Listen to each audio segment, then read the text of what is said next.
Bandeko babolingo mbote na bino baibo mesana kolanda chaîne na biso ya www.zoomel1000.com. Lelo tozali na esengo mpona kopresente bino ba émission na bino oyo bomesana kozela. Ngai papa Roger Babo lelo na kopresente bino ba émission oyo bomesana kozela mokolo na mokolo mpona kotalisa na bana ya Congo eloko nini oyo tobombeli bango. Mama Rosalie Lokosu nazwi responsabilité monene na chaîne ya www.zoomel1000.com mpona kotalisa na bapeple congolais vérité to bosolo oyo nini esengeli na biso bana ya mboka toyeba esika oyo bato bazali kokangela bato misu to bazali koyebisa bato bamakambo oyo ezali ndenge wana te ebongi malamu ete biso bato ya Zoomel 1000 totombola mongongo mpe toloba tolakisa bango bosolo mpo ete mboka na biso ekende liboso mpo ete bapeple congolais bayeba eloko nini tokoki kosala mpo ete nyonso tu ezali kaka mpona lokumu ya mboka na biso mpo ete ezali esengo mingi mpona kotambusa bosolo na kati na biso ba diaspora congolaise oyo tozali libanda ya mboka. Na ntango oyo bozala kaka bisika bozali nde bokolanda basango ya www.zoomel1000.com. Bandeko babolingo mbote na bino baibo mesana kolanda chaîne biso ya Radio Zoomel 1000. Bandeko babolingo oyo ezali kaka lokola flash d'information tozali kopesa bino mpona koyebisa ete bato oyo nyonso tu bazalaki komettre en doute pe koloba ete Général Monene azali en liberté pe azali esika ya sécurité tozali koapprendre bino ke ezali makambo ya lokuta po ete Ngwanda na Atala Kuchakudia bazali ko prendre ba contact po nini ba meka ko entrer en contact na Général Monene esika asili ko kangama kuna na Congo Brazzaville mais bazali ko tia bango en contact te pe esili ko pesa bango ki pelekese bazali ko yeba nini basala te nde tozali ko yebisa na bino bato oyo bozali ko ya ngulu kolanda bato oyo ngulu pona koloba ete tokende ko libérer mboka tala soki bato oyo basilaki kotiela motema lokola ba Général Monene oyo ndenge bafieti bango moto oyo akosala po ete balibere azali komonana te ebongo yo mwa fourmi moko oyo balokoti kaka na poto awo oza koya ngulu soki bafieti yo nani ya kolobela yo yango tozali koyebisa na bino bandeko babolingo Ngwanda le Terminator na Atala Kuchakudia ndenge bazali wana babeli maladi ya kimpelekese pona nini po ete jusqu'à présent bazali koluka moyen nyonso tu po ete bakonzi ya Congo Brazzaville bameka kotia bango a contact po ete bameka kosolola mais courant ezali koleka te ezali kobelisa bango liboma pe na ntango oyo bayebi nini basala te tango toyebisaka bino ete lokuta ata eye na ascenseur vérité ekoya na escalier pe ekomi pe na minute oyo esika oyo bango babandaki koloba azali na sécurité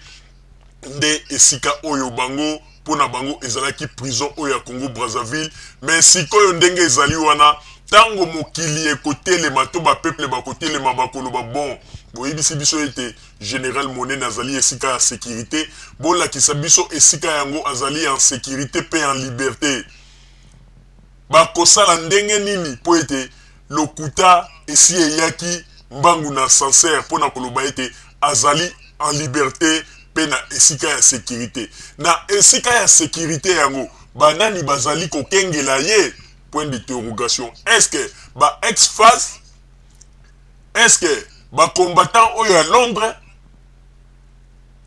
wana nde ezali ba mituna oyo esengeli na bino botuna mais bo mitungisa te tozali koyebisa bino ete Général Monene azali na kati ya kokangama basi bafieta ki ndenge kaka toyebisaka bino ndenge ezali wana bandeko babolingo bato oyo nyonso tu oyo bazalaki koganga pe kotia motema ete rébellion ya Général Monene ekosala likambo mais bandeko babolingo lokola ye moko moto basi bafieti ye ebongo mwa bandeko ya mike bakosala nini ebele basi bapalangani pe bato oyo azalaki na bango bato na ya sécurité bango nyonso tu bafieti bango bazali ya kokangama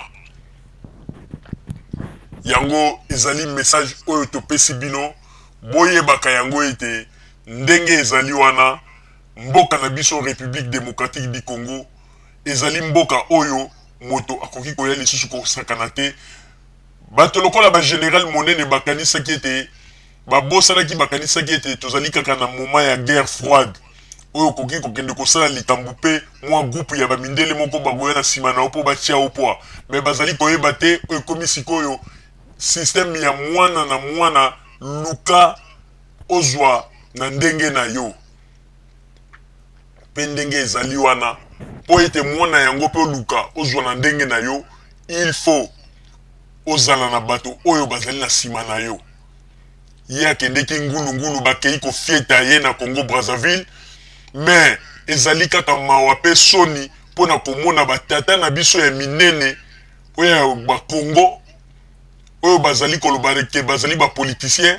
olie ya koyebisa kaka bapeuple vérité eza nango mpe cher te bafutelaka yango mpe mbongo te olie ngbanda ou bien atalaku jakudi abaloba kaka ke non bafieti général monene non bango bazali kokosa peuple bazali kokosa babiloko ya boende elongolaka confiance tango bato bakoya ko découvrir vérité siko bakomi koloba bato bazana vérité onyoso obanda oloba bongo na binoka bato lokuta bokomi koyelaka bato ba histoire lokuta ki bokomi kokosa ete papa Wemba nde asalaki po ba empoisonner Madilu ba histoire ya lokuta botika lokuta ba lokuta ya boye yango tende mutu ekotinda ete lobi bozwa bokonzi balokuta obino boza ko utiliser nzamba za ko sala pe yango na boza ko tikela kaka bato ya sima ba mikila boza ko yana ba masolo moko ezanga tina olimo talisa bato ba politique ya malonga ono papa Wemba sala ki boye botika lokuta ngwanda asi enseigner bino na ndenge ya mabe bato nyoso tu basi ba ke bozali lokuta yango na ete bato mituna bango esalaka ba se retirer auprès de Ngwanda parce que bayi komona ke Ngwanda zali sérieux te bakanisa ki ete Ngwanda za sérieux mais bayi ko comprendre ke Ngwanda za sérieux te bandeko botika babiloko pamba wana bozali ko sala pe tozali koyebisa ete bino bato bozali koloba ete kala te boko sutuka bozali kokanisa ete bako libérer général monene pour rébellion et continuer mais azali kaka ya kofietama ndenge ezali wana ye te na ndenge ba élection ekoleka akozala kaka esika oyo bakangi ye po ete wana deja mikanda esi esalami bomikosa na bino te bandeko congolais bokanisa te ke général monene akozala en liberté nde bakotika ya en liberté ndenge général monene ndenge atalaku tchaku diana Ngbanda bazali kosala ba démarche ko téléphoner de gauche à droite bazali koyeba te ke ndenge ezali wana histoire eza déjà carré donc général monene akozala libéré te oyo ezali vraie information topesi bino ezali masolo ya kati bayela bino ba makambo ezanga tina te po ete bazali kokosa bino na ba information ya lokuta olia ya koloba vérité esengaka na yango mpe mbongo te mais na place ya vérité bazali kopréférer kokosa oyo tozalaki na yango na bapeuple congolais bomitungisa te bozala na kati na komitungisa kuna bandeko nyonso bazali na Congo bomitungisa te ndenge ezali wana eloko moko ezali te oyo nyonso bazali kosala na baradio na bango bazali koganga ezali nango makelele ya wenze eloko moko ezali te tozali koasire bino ndenge na Congo tozali wana sécurité ezali déjà blindé donc tous les 9 coins ezali déjà ya kokanga eloko moko te bakosala moto batielaki motema général monene azali déjà ya kofietama na tango oyo toyebi te soki azali déjà ya kolala po toyebi te na tango oyo baprisonnier balalaka kutu bien avant donc asami lalelaki na ye déjà bien avant tala kaka Ngbanda na atalaku tchakudia bazali koluka kaka bameka même entrer en contact na ye mais waya oyo ezali vraie version topesi bino bozala kaka wana na nsima ya bangonga nde tokopesa bino bainformation mosusu oyo ya solosolo oyo tokozwa yango mpona mboka na biso la République démocratique du Congo mpe tokumisa nzambe po ete plan oyo Ngbanda na général monene basalaki ya opération Hirondelle elingaki eboma bato ebele na Congo nzambe alobi stop mpe basili kofieta ye merci bozala kaka na confiance ya radio Zoomel 1000 po ete biso tozali kopesa ba vraie source ya information tozali kokosa bino te ba pepe po ete biso tozali bato oyo tolingi nde vérité ezalaka ntango nyonso likolo ya mesa et non vérité batiaka yango na bakundaka yango na se ya mabele. Merci. Bandeko babolingo na bandi duit kolanda émission na biso oyo tosileki kolikisa yango po ete boyeba basango nini oyo bino bande kozela na bandi ete moto na moto asili kotire leson na ye na oyo esili kolobama na esika oyo yango ete tosengi na bino ete boboto ezala na bino na bafamille esika bozwani na bandi ete mbala ya nsima biso boto Zoomel 1000 tokozanga te mpona kopesa bino lisusu basango oyo esengeli mpona bino tosiki wana mpona lelo. Merci mingi. www.zoomel1000.com ezali wana mpona bino na bandi ete bokozala dessus te nsima ya bangonga nde boyebi nini oyo tobomeli bino. Merci.